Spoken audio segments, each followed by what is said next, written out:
දැන් A levels කරලා ඉවර වෙන ඔයාට පාරවල් 4ක් තියෙනවා. ඔය කාරණාවල් හතරෙම මුදල් කියන එකත් ප්‍රධානම සාධකයක්. ඒ 25ක් වෙද්දී එයාට knowledge එකක් තියෙනවා. හැබැයි එයාගේ bank balance එක 0. ලෝන් ටර්ම් ජර්නි එකේදී අපි බලන්න ඕන ඔය දෙකම හොඳම කෙනා කවුද කියන එක. ප්‍රදීප් මොකද හිතන්නේ? ඉගෙන ගන්න ඕන කාලේ ඉගෙන ගන්න ඕන කියලා කියන්නේ. එයාගේ යාළුවෙක් earn කරනවා වගේ මම හිතන්නේ සමහරලාට 100 ගුණයක් විතර වැඩියෙන් earn කරන්න potential එක තියෙනවා. පේපර් ක්වොලිෆිකේෂන් ප්ලස් මොන හරි ෆවුන්ඩේෂන් එක මිස් වෙලා තියෙනවා. එළියේ ගොඩාක් වෙලාට කියනවා A level කරන්න ඕනේ නැහැ, කැම්පස් යන්න ඕනේ නැහැ, entrepreneur කෙනෙක් වෙලා ඩොලර්ස් ගේන්න පුළුවන් ඔය වගේ. ඩිග්‍රී එකක වැලියු එකක් තියෙනවා ඇත්තට. එතකොට එයා ග්‍රැජුවේට් වෙද්දී අවුරුදු අපිට 24යි යාට 20යි. ඒවා තමයි ඉස්සරහට ඒ ලොං ටර්ම් ජර්නි එකේ අපිට earnings විදියට එන්නේ. දැන් ගේම් එක වෙනස් වෙලා තියෙන්නේ. ඉස්සර ඩිග්‍රිය නැත්තම් මුකුත් නැහැ. නමුත් දැන් A levels කරලා ඉවර වෙන ඔයාට පාරවල් 4ක් තියෙනවා. එක්ක ඔයාට ගවර්න්මන්ට් යුනිවර්සිටි එකකට යන්න පුළුවන්. එහෙම නැත්නම් ෆොරින් යුනිවර්සිටි එකකට යන්න පුළුවන්. නැත්නම් ලංකාවේ ජොබ් එකක් කරන්න පුළුවන්. නැත්නම් ෆොරින් ජොබ් එකක් කරන්නත් පුළුවන්.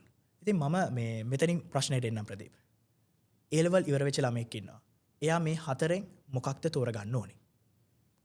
ඔය ඇත්තටම කියන්නේ ඒ තෝරගන්න එකත් එයා අනුව වෙනස් වෙනවා. ඉතින් මේ හතරම ගැන හිතුවොත් ඇත්තටම මේ ගොඩක් දෙමව්පියෝ විදියට දෙමව්පියන් හිතන්නේ ගොඩක් ඔය කොඩ්රන්ට් එකේ ලෝකල් යුනිවර්සිටි එකකට යන එක හෝ ෆොරින් යුනිවර්සිටි එකකට යන එක. නමුත් අපි ස්මාර්ට් විදියට හිතුවොත් ඔය හතරෙම ROI එක ගැන හිතලා මොකක්ද end of the day ROI එක වැඩි එක පැත්තට හිතුවොත් මට හිතෙනවා ඒ අපි ගන්න ඩිසිෂන් එක ගොඩක් හොඳ වෙයි කියන එක ඒ ඩේටා එකත් එක්ක.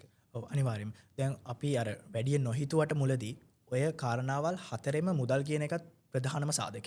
අනිවාර්යයෙන්. ROI කියන එකට ඩිරෙක්ට්ලි අපිට ඕකට ලින්ක් කරන්න පුළුවන් අර ඉමෝෂන්ස් වලට අමතරව මුදල් කියන එක. ඔව්. අපි මේක තව ටිකක් අවබෝධ කරගන්න අපි බැලුවොතින් මේ හතර පොඩ්ඩක් පැහැදිලි කරගත්තොත් මේ යන්න තියෙන පාරවල් හතර. අපි එක ළමයෙක් ඉන්නවා ප්‍රදීප්. එයා සාමාන්‍ය විදියට A level ඉවර කරලා රිසල්ට්ස් වෙනකන් ඉඳලා රිසල්ට්ස් ආවට පස්සේ ලෝකල් යුනිවර්සිටි එකකට ජොයින් වෙනවා. AZ ස්කෝර් එක තියනවා කියලා ගත්තාම. එයා අවුරුදු 4කින් ඩිග්‍රී එක අරන් එළියට එද්දි සාමාන්‍යයෙන් අවුරුදු වයස සාමාන්‍යයෙන් 24ක් හෝ 25ක් වෙනවා අනිවාර්යයෙන්ම. ඒ 25ක් වෙද්දි එයාට knowledge එකක් තියෙනවා. හැබැයි එයාගේ bank balance එක 0. ඒත් එක්කම අපි ගත්තොත් ෆොරින් යුනිවර්සිටි යන ළමයා. එයාට අපි ෆන් කරනවා කියලා හිතුවොත් කවුරු හරි නැත්නම් එයාම කොහොම හරි self funding loan එකක් දාලා හරි යනවා කියලා ගත්තොත් ෆොරින් යුනිවර්සිටි එකකට අවුරුදු 4 ඉවර වෙද්දී ආපහු එයාට knowledge එකක් තියෙනවා. හැබැයි negative bank balance එකක් තියෙන එයාට. ෆොරින් ජොබ් එකක් කරන්න යනවා කියලා ගමු අපි එකපාර A levels ඉවරුණු ගාම. එයාට ගොඩක් earn කරන්න පුළුවන්. එයාගේ යාළුවෙක් earn කරනවා වගේ මම හිතන්නේ සමහරලාට 100 ගුණයක් විතර වැඩියෙන් earn කරන්න potential එක තියෙනවා. එයාට අවුරුදු 4ක් 5ක් ඉවර වෙද්දී අර ඩිග්‍රී එකත් එක්ක මැච් කරන්න අපිට අයිඩියා එකක් ගන්න ලොකු මේ වෙද්දී ලොකු බෑග් බැලන්ස් එකක් තියෙනවා. හැබැයි knowledge එක කියන අතින් ගත්තොත් මොකක් හරි එක ස්පෙસિෆික් දෙයක් සඳහා විතරයි මේ knowledge එක තියෙන්නේ. අපි ලෝකල් ජොබ් එකක් කරන කෙනා ගත්තොත් එයාටත් අර එක මොකක් හරි කරන ස්පෙસિෆික් තැනක තියෙන knowledge එකක් තියෙනවා. හැබැයි අර ෆොරින් එක කෙනාට සාපේක්ෂව සෑහෙන අඩු මට්ටමක තමයි බැංක් බැලන්ස් එක තියෙන්නේ. බිඳුව නෙවෙයි. නමුත් අර හෙඩ්ලයිනින් බෑග් බැලන්ස් එකක් නෙවෙයි. ඉතින් මේ විදිහට බැලුවාම අපිට පේන්න තියෙනවා අවුරුදු 5ක් ඇතුලේ කෑෂ් ෆ්ලෝ එක සැලකලා බැලුවොත් මෙන්න මෙයා තමයි දිනන්නේ කියලා. ප්‍රදීප් මොකද හිතන්නේ? ඒක එහෙමද නැත්නම් එතන ඇතුලේ තව මොන හරි දෙයක් තියෙනවද? ඔය එක නිකන් මම හිතන විදිහේ ඒක දැන් අර බැංක් බැලන්ස් කියන එක අපි බලන්නත් ඕන සහ ඔපචුනිටි කියන එක මම හිතනවා. ඒ කියන්නේ දැන් ඔය ෆොරින් යන කෙනා ගන්නකො. ඒතර දැන් ලෝකල් යුනිවර්සිටි යන්න සමහරට ලකුණු මදි හින්දා වෙන්න පුළුවන්. හෝ එතනිනුත් එයාට එහාට ගිහිල්ලා එළිය ඔපචුනිටියක් දකින්න වෙන්න පුළුවන්. එතකොට අගේන් අර වාකියු වගේ සල්ලි දීලා නම් ඉගෙන ගන්න වෙන්නේ. එතන බැංක් බැලන්ස් එකේ ප්‍රශ්නයක් තියෙනවා. හැබැයි තියෙන ඔපචුනිටි වෙනස්. ඔපචුනිටි පැත්ත වෙනස්. එතකොට එළියට මෙහෙයින් නැතුව ෆොරින් ජොබ් එකක් හොයන කෙනාට වුණත් අර ඔය අනිත් තුන් දෙනාටම වඩා අවුරුදු 5 ඉවර වෙද්දී එයාගේ ඇසෙට් වැලියු එක හරි එයාගේ කියන්නේ කෑෂ් ෆ්ලෝ එකක් ජෙනරේට් කරලා තියෙනවා. යම් මට්ටමක බැංක් බැලන්ස් එකක් තියෙනවා. හැබැයි අර එයා ඉගෙන ගන්න ඒ කියන්නේ එයාට අර පේපර් ක්වොලිෆිකේෂන් ප්ලස් මොන හරි ෆවුන්ඩේෂන් එක මිස් වෙලා තියෙනවා. නමුත් දැන් ඕක ලොං ටර්ම් ජර්නි එකේදී අපි බලන්න ඕන ඔය දෙකම හොඳම කෙනා කවුද කියන එක. ඒ කියන්නේ ඔපචුනිටි වයිස් හොඳම කෙනා එයාට බේස් ෆවුන්ඩේෂන් එක ස්ට්‍රෝං වැටිච්ච කෙනා සහ කෑෂ් ෆ්ලෝ මොකද මම අදටත් බිලිව් කරනවා අර කියන්නේ ඉගෙන ගන්න ඕන කාලේ අපි ඉගෙන ගන්න ඕන කියලා කියන්නේ. ඔව්. ඒ කියන්නේ දැන් සමහර අය ඉන්නවා දැන් මම දැකලා තියෙනවා එළියේ ගොඩාක් වෙලාට කියනවා මෙහෙමයි ඒ ලෙවල් කරන්න ඕනේ නැහැ කැම්පස් යන්න ඕනේ නැහැ ඔන්ටර්ප්‍රෙනර්ෂිප් වෙලා ඔන්ටර්ප්‍රෙනර් කෙනෙක් වෙලා ඩොලර්ස් ගේන්න පුළුවන් ඔය වගේ. හැබැයි ලොං ටර්ම් ජර්නි එක වගේ ගත්තට පස්සේදී මට හිතෙනවා කොහේ හරි ඒකේ අන්බැලන්ස් එකක් තියෙනවා කියන්නේ. මොකද එතකොට අර ඩිග්‍රී එකක වැලියු එකක් තියෙනවා ඇත්තට. මේක ලෝකල් වෙන්න පුළුවන් ෆොරින් වෙන්න පුළුවන්. එතකොට ඒකත් එක්ක අපි හදාගන්න ඔපචුනිටි අපේ ස්කිල් සෙට් එක ඒව තමයි ඉස්සරහට ඒ ලොං ටර්ම් ජර්නි එකේ අපිට earnings විදියට එන්නේ. එතකොට ඕක පොඩ්ඩක් හිතලා අර ඒකෙත් ආයි මං චුට්ටක් කියනවා දැන් අර සමහර දේවල් තියෙනවා ටෙක්නොලොජි ලංකාවට නැතිව තියෙනවා. මට මතකයි දැන් මම ඉලෙක්ට්‍රොනික්ස් කරන කාලේ ඉංජිනේරින්. ඒතර ලංකාවේ මොරටු යුනිවර්සිටි එකේ ඉලෙක්ට්‍රොනික්ස් ඩිග්‍රී එක තියෙනවා. හැබැයි අපි US ගත්තොත් අපි UK ගත්තොත් එහෙම නැත්නම් සවුත් කොරියා ජපාන් වගේ ටෙක්නොලොජි ගොඩාක් ඉස්සරහින් ඉන්නවා. එතකොට ඒ තියෙන අර ලැබොරටරි පහසුකම් කියන ඒවා ලොකු වෙනස්. ඒකයි දැන් ඔය කැපැසිටෝන් ඩිසයින් කරද්දී හම්බෙන අර එක්ස්පීරියන්ස් වගේ දේවල් ටිකක් අර වෙනස් ඇත්තටම. ඉතින් ඒ නිසා ඒක අපි වියදම් කරන ගානට ROI එක එනවද? එහෙමත් බලන්න ඕන. ඒ කියන්නේ දැන් අපි හිතන්නකෝ ෆොරින් ඩිග්‍රී එකකට අපි කෝටි ගාණක් වියදම් කරනවා කියලා. හැබැයි ඒ ගාන ඔයාට ගන්න තව කොච්චර කාලයක් යනවද කියන එකත් බලන්න. මොකද සමහරලාට අපිට හිතෙන්න පුළුවන් අර ඒකයි ගණන් කරන්න කියලා කියන්නේ. ඒ කියන්නේ ඒ ROI එක හිතන එකේ වැදගත්කම තමයි ඩේටා එකේ. මොකද සමහරලාට අපි හිතමුකෝ අපි හොඳට වැඩ කරලා ෆස්ට් ෂයි බැරිනවා සෙකන්ඩ් ෂයි හරි ලෝකල් යුනිවර්සිටි එකට යනවා කියලා. ගිහිල්ලා එයා ඒ ගන්න ගේන් එකත් එක්ක හොඳ යුනිවර්සිටි එකකට ලංකාවේ ගිහිල්ලා පස්සේ යාට ආයි හිතන්න පුළුවන් මාස්ටර් එකකට එළියට යන්නත් පුළුවන් නේ මං කියන. ඔපචුනිටි එක එහෙම ගන්නත් පුළුවන්. එතකොට අර ඒ යන ටයිම් එක තමයි වෙනස් වෙන්නේ. ඉතින් again time wise ROI එකයි opportunity එකයි එයාට හම්බෙන ඊළඟට එයා කරන්න යන ජොබ් එකේ හරි මොන හරි කැරියර් එකේ කොච්චර වගේ දෙයක් එයාට ජෙනරේට් කරගන්න පුළුවන්ද කියන එක අනුව මට හිතෙනවා එක පාත් එකක් වගේ තෝරගත්තොත් හොඳයි කියන එක. රයිට්. ඒකත් එක්ක මම පොඩි ක්‍රොස් ක්වෙස්චන් එකක් ඇහුවොත් ප්‍රදීප්ගෙන් ඔය කාලය කියන කන්සෙප්ට් එක. එතකොට ලංකාවේ යුනිවර්සිටි එකට ගිහිල්ලා හොඳ ප්‍රෙස්ටීජ් එකක් තියෙනවා. මම මේ අහවල් යුනිවර්සිටි එකේ එළියට ආපු ග්‍රැජුවේට් කෙනෙක් කියන එක. ඒක ෆස්ට් ජොබ් එක ඉන්ටර්විව් එකට යද්දී හොඳට සෙලින් පොයින්ට් එකක් ඒක. ඒකත් එක්ක දැන් මාස්ටර්ස් කරන්න එළියට යනවා කියලා. එතකොට ඒ එළියට ගියාම ඒ යුනිවර්සිටි එකේ ඒ කල්චර්ස් වෙන්න පුළුවන්, ඒ ටෙක්නොලොජිස් වෙන්න පුළුවන්. ඒවට එක්ස්පෝස් වෙනවා. හැබැයි ෆස්ට් ඩිග්‍රී එකේදී ඒව හම්බුන්නේ නැහැ. හැබැයි මේ වෙදී යම්කිසි මැචුව එතකොට ඒ හම්බෙන ටෙක්නොලොජි එකක් වුණත් සාමාන්‍ය අන්ඩර් ග්‍රැජුවේට් කෙනෙක්ට වඩා ග්‍රැජුවේට් ස්ටුඩන්ට් කෙනෙක් සාමාන්‍යයෙන් ඒ යූස් කරනවා වැඩි. ඒකත් එක්ක බලද්දී කාලය කියන එක මේ යම් කිසි විදිහකට මනුස්සයන්ට සාධකයක්ද කෙනෙක්ගේ සක්සෙස් එක මනින්න පුළුවන්. නැත්තම් තමාගේ ටයිම් ලයින් එකකට අනුකූලව වැඩ කරනවා. මේවා ගැන ඇත්තටම හිතන්නවත් ඕනේද? ROI එක ගැන. අනිවාර්යයෙන්ම. ඒ කියන්නේ ටයිම් එක කියන එක එහෙනම් මැට. ඒ කියන්නේ දැන් හිතන්නකෝ ඔයා අහලති දැන් මේ දවස්වල දැන් මම දැකලා තියෙන දැන් ට්‍රෙන්ඩ් එකක් අපි A level ලියන කාලේ අපි A level ෆස්ට් ඒ කියන්නේ ෆස්ට් ෂයි ලියන්නේ අවුරුදු 18. හැබැයි දැන් මම ළමයි දැකලා තියෙනවා ළමයි අවුරුදු 17න් ෆස්ට් ෂයි කරලා කැම්පස් යනවා. අවුරුද්දක් අපිට වඩා ඉස්සරහින් ඉන්නේ. සමහරු 16න් කරලා යන අයත් ඉන්නවා. ඒක ප්‍රයිවට් දාලා එහෙම කරන්න පුළුවන්. එතකොට ඔය කියන කාරණාවේදී අපි එළියට එද්දි සමාජයට එද්දි හිතන්නකෝ දැන් අවුරුදු 18 කෙනා ට්‍රැඩිෂනල් විදියට පාත් එකේ ගිහිල්ලා අවුරුදු 4 4 year ඩිග්‍රී එක කරලා එළියට එනවා. එතකොට ස්ට්‍රයික් මොන හරි වෙලා එළියට එද්දි අවුරුදු 25ක් කියන්නකෝ. හැබැයි අර කෙනා ඒ වෙද්දි ජොබ් එකේ 2 years උත් කරලා තියෙනවා. ඒ එක්ස්පීරියන්ස් එක. ප්ලස් එතන වෙන ඔපචුනිටි හම්බෙන්නත් පුළුවන් එයාට ඒ 2 years වල. හම්බෙන එක්ස්පෝෂර් එකත් එක්ක. ඔය අතර දැන් මේ තියෙන තාක්ෂණික ඩිස්ට්‍රප්ට් එකත් එක්ක අපිට අවුරුදු දෙකක් කියන්නේ මොකක් වේද කියලා හිතා ගන්න බෑ. ඒ තරම් ස්පීඩ් එකෙන් වෙනස් වෙනවා. ඉතින් ඒතකොට සමහර අපි ඉගෙන ගන්න දේවල්ම අවුරුදු දෙකකින් අවුට්ඩේට් වෙන්නත් පුළුවන්. ඒතකොට මට හිතෙන්නේ ටයිම් එක කියන එක මේ වෙලාවේ හෙනම ක්‍රිටිකල්. එතකොට අර ෂෝට් කට් කියන එක ඒ කියන්නේ මොකක් හරි අපි කියන්නේ අර අඩුම ෂෝට් කට් මොකක් හරි හොයාගෙන ඒ පාත් එකේ කොහොමද ඉක්මනට යන්න පුළුවන් කියන එක තමයි මට නම් හිතෙන්නේ ටර්නින් පොයින්ට් එක වෙන්නේ. ඒක හොයාගත්තොත් ඔයාට අනිත් අයට වඩා ඩෙෆිනිට්ලි ඉස්සරහින් ඉන්න පුළුවන්. එතකොට ඒකත් එක්කම දැන් මගෙත් ඔක එක්ස්පීරියන්ස් සිමිලර් එක්ස්පීරියන්ස් එකක් තියෙනවා. මමත් මොරටුවේ බැච් එකේ ඉද්දි අපිත් එක්ක හිටිය අවුරුදු 16න් කරලා ආපු කෙනෙක්. එතකොට එයා ග්‍රැජුවේට් වෙද්දී අවුරුදු අපිට 24යි යාට 20යි. එතකොට එයාගේ කාලයත් එක්ක ගත්තොත් තව අවුරුදු 4ක් තියෙනවා යාට වර්ක් එක්ස්පීරියන්ස් කරන්න. නැත්නම් PhD එක කර PhD එකක් වෙනකන් ගියොත් යාට ෆස්ට් ක්ලාස් එකක් තිබුණා මට මතක විදියට PhD එකේ ඒතකොට අවුරුදු 24න් 25න් එද්දී PhD එකක් ඉවරයි. අපි 24 25 දී තමයි අවුට් වෙන්නේ. ඉතින් ක්ලියර් ඇඩ්වාන්ටේජ් එකක් තියෙනවා මේවට. එතකොට ඒකත් එක්ක ප්‍රදීප් දකින්නවාද දැන් අපි දැන් අවුරුදු සාමාන්‍යයෙන් 10කට වගේ කලින් ගත්තොත් අපි අන්ඩර් ග්‍රැජුවේට් ඉද්දී yes clear gap එකක් තියෙනවා අවුරුදු 2ක හෝ 4ක වෙන්නත් පුළුවන් knowledge gap එකක් තියෙනවා. ඒ කියන්නේ අඩු වයසෙන් වැඩි knowledge එකක් ලබා ගත්තා කියන point එක. ඒක තව දුරටත් valid වෙනවද? එතන ඊට වඩා දෙයක් අපි තව gain කරගන්න ඕනේද නැත්නම් ඒ ගන්න advantage එක අපිට හරියට utilize කරන්න බැරි වෙනවද? ඔය ඒක මෙහෙමයි දැන් අර ඔය අවුරුදු 2ක් ඉක්මනට ආපු කෙනා ඉන්නේ දැන් එයා වුණත් ආයි අයිඩියල් වෙන්න ගියොත් බෑ. එතකොට මොකද අනිත් පස්සෙන් ඉන්න කෙනාට පුළුවන්නේ ඉස්සරහට එන්න. එතකොට අර ඒක තමයි ඔය ඉපයි හාවයි කතාවෙත් තියෙන්නේ. ඒ වගේ අර එයා බලන්න ඕන කොහොමද ඒ ඉස්සරහට ආපු එක වගේ මෙයාගේ ඉතුරු ස්කිල්ස් ටික ඩෙවලොප් කරගන්න කියන්නේ. දැන් අර අවුරුදු 2ක ગેප් එක තිබුණත් දැන් මම එකපාරේ AI ගැන ඉගෙන ගන්න මට chance එක හම්බුණා. මට පුළුවන් අර මිස් වෙච්ච අවුරුදු 2 ටක් ගාලා රිකවර් කරගන්න AI තව මගේ ප්‍රොඩක්ටිවිටි වැඩි කරන්න පාවිච්චි කරලා. අනිවාර්යයෙන්ම අපි ගන්න normal education එකට එහා ගිය ස්කිල්ස් ටිකක් අපිට අනිවාර්යයෙන්ම ගත යුතුයි කියලා තමයි මගේ හැඟීම. ඒකට ප්‍රදීප් හිතන විදිහට මොන වගේ ස්කිල්ස් වලට අපි ප්‍රයොරිටයිස් කරන්න ඕනේ? ඔව් මට හිතෙන මේන් ස්කිල්ස් ටික තමයි ක්‍රියේටිවිටි කියන එක එකක්.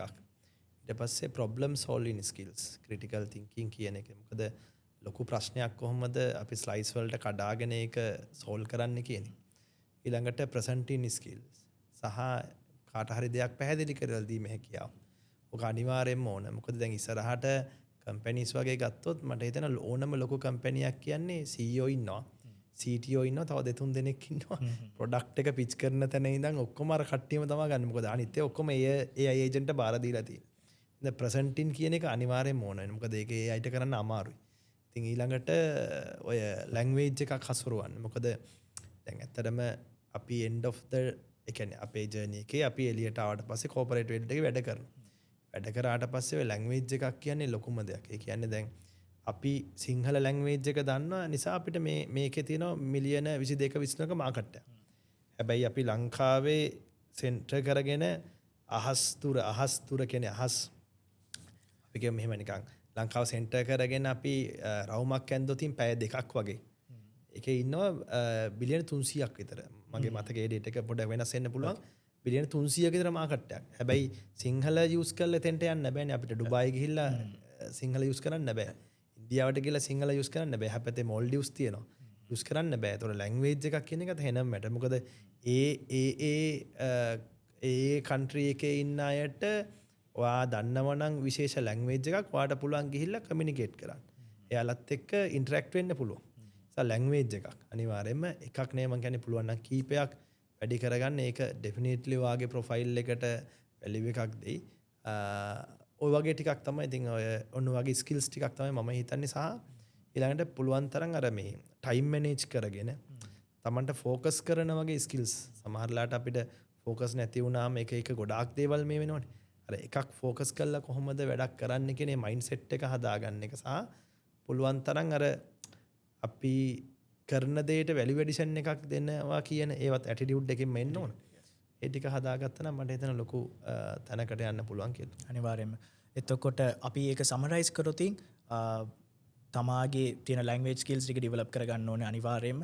ඒත් එක්කම තමා growth mindset එකක් කල්ටිවේට් කරගෙන කොහොමද එන challenges වලට face කරන්නේ කියන එකට ඩිරෙක්ට් වැඩ කරන්න පුරුදු වෙන්න ඕනේ කියන එක තමයි මම හිතන්නේ after A level කෙනෙක් මේ වීඩියෝ එක බලනවා නම් ඔයා ඒක තියාගන්න ඕනේ.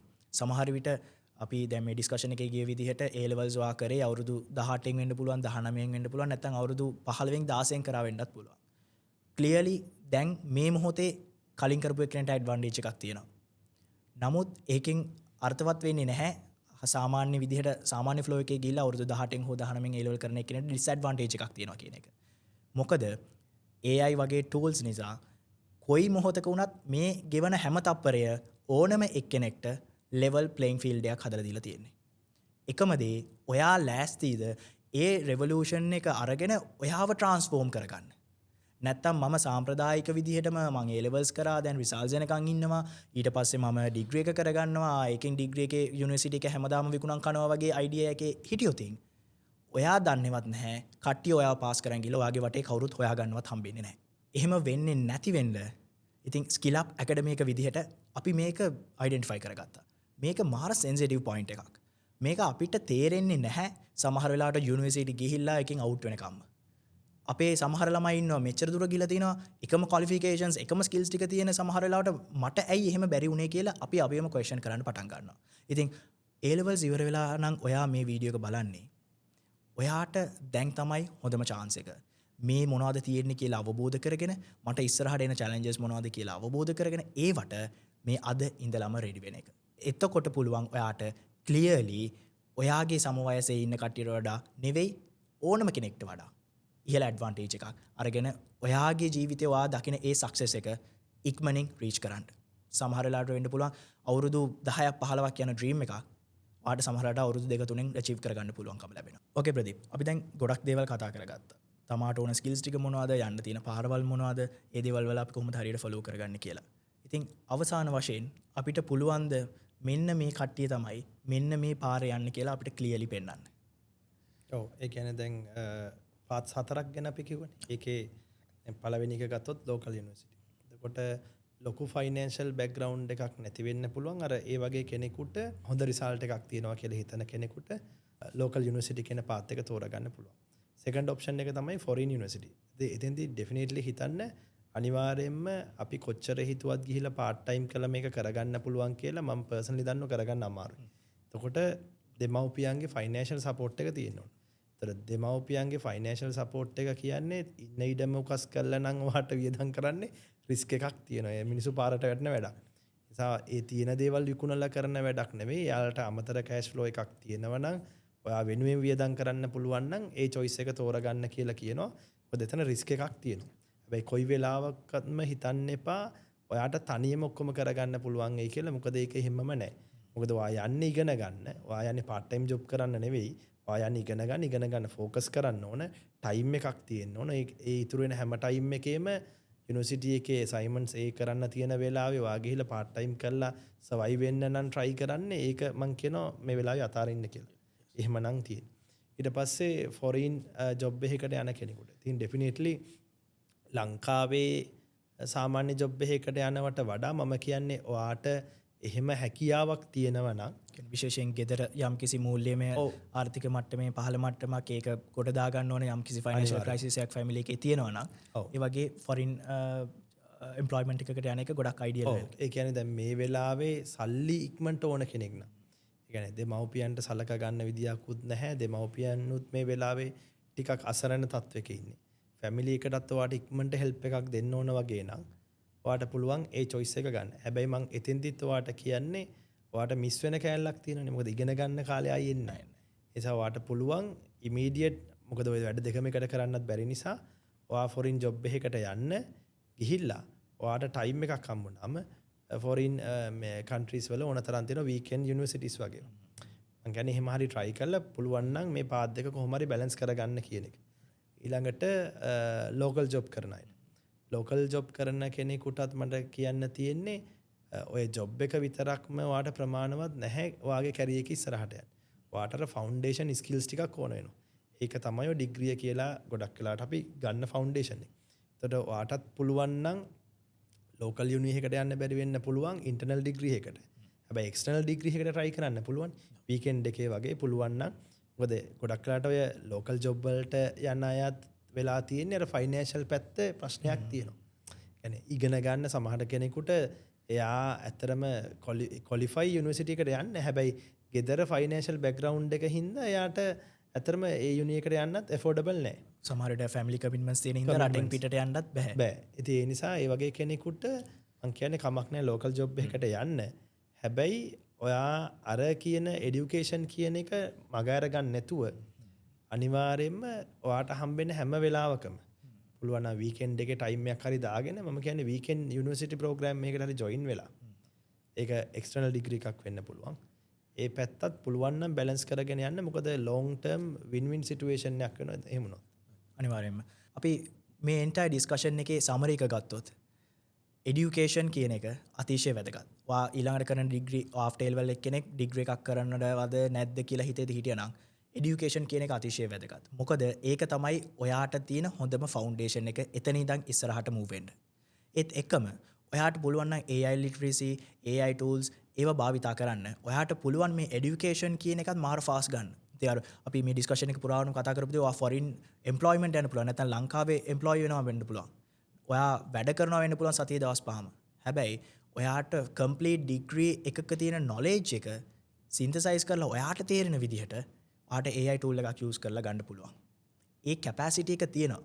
මේ AI නිසා මම ආයෙත් කියන්නේ අපි හැමෝටම මේ තප්පරේ ලෝකේ ඉන්න ඕනම මිනිස්සෙට level playing field එකක් හදලා තියෙන්නේ. හැබැයි ඒ AI tools ඔයා හරියට භාවිතා කරන්නේ කොහොමද කියලා අවබෝධයක් තියෙනවා නම් පමණයි. ඔයා මේ පාරවල් හතරෙන් කුමන පාරක් තෝරාගත්තත් ඒකේ ROI එක මොකක්ද කියන එක අවබෝධයෙන් තියාගන්න. ඔයා ෆොරින් එම්ප්ලොයිමන්ට් එකට යනවා නම් ඔයාගේ එක්සිට් ප්ලෑන් එක මොකක්ද? ඔයා ලෝකල් ගවර්න්මන්ට් යුනිවර්සිටි එකකට ගිහිල්ලා ඔයා ඩිග්‍රී එකක් කරනවා නම් ඒ ඩිග්‍රී එකෙන් පස්සේ මම මොනවද කරන්නේ? මම මේ වගේ ජොබ් එකකට යන්නේ. මට හම්බෙන රියලිස්ටික්ලි මේ වගේ සැලරි එකක් හම්බෙන්නේ. ඒකෙන් මගේ දේවල් ටික කරගන්න පුළුවන්ද? එහෙම බැරි නම් ඒක අප් කරගන්න මං දැන් ඉඳන් කල්ටිවේට් කරගන්න ඕන දේවල් ටික මොනවද? මං ස්කිල් අප් වෙන්න ඕන ස්කිල්ස් ටික මොනවද?